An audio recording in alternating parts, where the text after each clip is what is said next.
Milhares de brasileiros foram às ruas no dia 16 de agosto para pedir a renúncia ou o impeachment da presidente Dilma Rousseff e também para protestar contra a corrupção. Esta foi a terceira manifestação popular de 2015. Segundo a Polícia Militar, cerca de 879 mil pessoas participaram dos protestos, um número maior do que os que foram às ruas em abril, mas menor em relação à primeira manifestação realizada em março deste ano. Hoje no Conexão Brasília nós vamos fazer uma análise de todos esses protestos e também do quadro político, conversando com o professor universitário Vitor Amorim de Ângelo. O Vitor é cientista político e coordena o curso de mestrado em Sociologia Política da Universidade de Vila Velha. No último protesto, ele e um grupo de alunos realizaram uma pesquisa apontando o perfil socioeconômico dos manifestantes, as motivações para participar do ato e as percepções de cada um sobre questões políticas e sociais. Vitor, prazer em tê-lo aqui no programa Conexão Brasília. Obrigado pelo convite de novo. Pois é, Vitor. Essa pesquisa que vocês realizaram no último dia 16, durante as manifestações, junto aos manifestantes, a que conclusões vocês chegaram? Bom, foi uma pesquisa que a gente realizou no âmbito dos cursos de marketing, de mestrado em Sociologia Política da UVV, com alunos e professores, eu era um desses professores, nesse intuito que você mencionou no início, né, de traçar um perfil e identificar quais eram as percepções dos manifestantes. Esse perfil e essas percepções se assemelham muito àquilo que se pôde verificar no primeiro semestre, nem tanto por meio de pesquisas aqui no Espírito Santo, porque a gente não teve, né, nós mesmos não fizemos, mas em outras capitais onde também ocorreram manifestações, né? Então, nessas capitais, desta vez também houve manifestações, houve pesquisas ali e agora nós podemos, de alguma maneira, comparar essas pesquisas e verificar que se parecia muito. E se parecia em que sentido? Bom, porque nós temos ali homens, majoritariamente, com curso superior, com pós-graduação, em muitos casos, com uma renda expressiva em termos percentuais acima de 4 mil, 60% ganha acima de 4 mil, e um percentual importante ganha acima de 8 mil, o que, do ponto de vista nacional, quando a gente compara com dados do censo, né, dados oficiais, nós já sabemos, portanto, que se trata de um pequeno grupo, porque quem tem curso superior no Brasil, quem ganha esses salários, se trata de uma pequena parte da sociedade brasileira. E no caso, naturalmente vieram essas pessoas, a maioria veio de Vitória, e em Vitória moram em bairros também de elite, como Praia do Canto, por exemplo. Ou seja, mas apesar de todo esse perfil, esse movimento ele não pode, vamos dizer, ignorado pelo governo e muito menos desqualificado. Não. E eu sempre gosto de dizer isso porque há uma tendência, quando a gente encontra esse tipo de pesquisa, que traça perfis como esse, de antemão já deslegitimar essas pessoas. E não há nada de negativo de partida em ganhar bem, em ter uma boa formação, tá certo? O que isso nos mostra, eu acho que são duas coisas. Primeiro, não se pode generalizar esta manifestação aqui, né, em outras partes do país, como se fosse uma manifestação popular, como se o povo, seja lá o que a gente vai entender por povo, que é um conceito sempre muito difícil de precisar. No sentido mais amplo, não? Mas como se o povo estivesse ali, como se o povo estivesse contra o governo, isso não é verdade, não é? E acho que uma segunda questão importante, uma vez que se trata, portanto, de uma fração da sociedade brasileira e uma fração que pertence a uma elite na sociedade brasileira, naturalmente esta visão de mundo, essas percepções, decorrerão deste perfil em particular. Pois é, você falou do perfil, agora eu gostaria de saber das percepções. O que vocês conseguiram identificar com relação às percepções dessas pessoas que participaram dos protestos com relação a toda essa conjuntura política atual? Tem várias coisas. Do ponto de vista político, institucional mesmo, são eleitores de Aécio, majoritariamente, no primeiro turno, também de Marina, né, no segundo turno em Aécio, porque era ele o candidato de oposição. Muitos, numa nova eleição, se uma nova eleição fosse realizada hoje, declaram seus votos para Aécio Neves também, embora, isso é interessante, num percentual menor do que no primeiro turno e menor também do que no segundo turno das eleições de 2014. Isso pode se explicar por uma outra resposta, uma outra questão que perguntava sobre o quanto as pessoas confiavam em determinadas instituições que a gente apontava na pesquisa, né?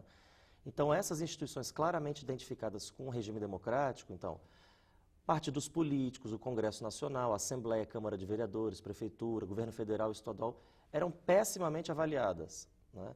Então isso mostra uma fragilidade da democracia brasileira muito grande, porque se o regime democrático está sustentado em instituições, e se essas instituições, elas são, por sua vez, extremamente mal avaliadas, isso é, existe uma baixa confiança nelas, a gente precisa concordar que um vento não muito forte pode levar o regime em outra direção. E isso parece se confirmar quando nós perguntamos sobre o quanto as pessoas concordam com uma intervenção militar, não é? E há um percentual expressivo de pessoas que concordam totalmente, não é, com um novo governo militar, nós estamos falando de 14%, não do país nem da cidade de Vitória, mas dos que estavam ali, né? E se nós pegarmos os outros percentuais, isso é, aqueles que não concordam totalmente, mas sobre algumas circunstâncias eles concordariam, então nós chegamos a quase metade daqueles que são entrevistados. Contra mesmo, só 40 e poucos %, né? Isso mostra o seguinte, as pessoas se declaram a favor da democracia, avaliam mal a democracia brasileira e parecem enxergar nas Forças Armadas um ator político capaz de alguma maneira, salvar a democracia brasileira de um descaminho que elas enxergam o nosso regime está vivendo hoje. Será que também esse clamor também de uma parcela, né, que pode não ser tão significativa, mas ela é representativa e que quer a volta do regime militar, pode ser uma percepção um pouco equivocada ou mesmo até uma falta de memória mesmo do que foram os anos de ditadura militar aqui no Brasil? Então, o que a gente fez? Nós pegamos uma pergunta sobre idade, né, e cruzamos essa pergunta com essa primeira que eu falei sobre a intervenção militar. Porque a de idade mostra que um percentual importante, 35%, tem mais que 50 anos. Ou seja, são pessoas que nasceram praticamente no ano do golpe, né? No ano passado, 2014, fez 50 anos do golpe de 64. Ou seja, nós desagregamos esses dados de idade e cruzamos com o da intervenção militar pela seguinte curiosidade. Quem são esses 14% que apoiam totalmente a intervenção militar? São os que têm mais de 50 anos, que viveram a ditadura? Nesse percentual de 14%, tem dois grupos muito interessantes. Um que é esse, de 50 anos ou mais. Mas tem um outro que é jovem, de 26 a 30 anos. E as explicações, no meu entender, são diferentes para esse apoio aberto a uma intervenção militar.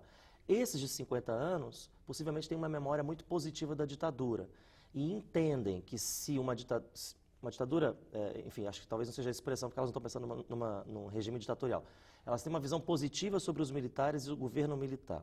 E para elas, certamente há uma memória segundo a qual um governo militar colocaria ordem e elas não seriam jamais vítimas desse tipo de regime político. Para os mais novos, 26 a 30 anos, são pessoas que nasceram justamente no fim da ditadura.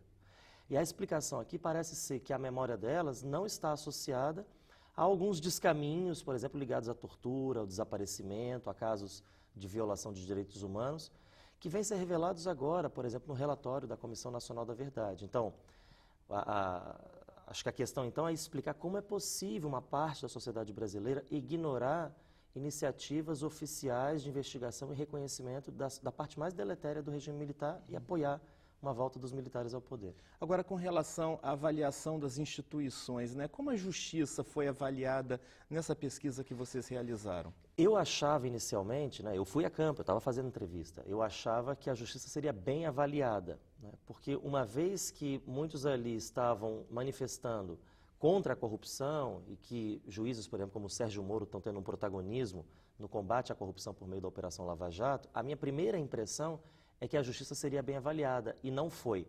Ela não era tão bem avaliada como a Igreja e as Forças Armadas, nem tão mal avaliada quanto os políticos e as instituições. Ela ficou no meio termo.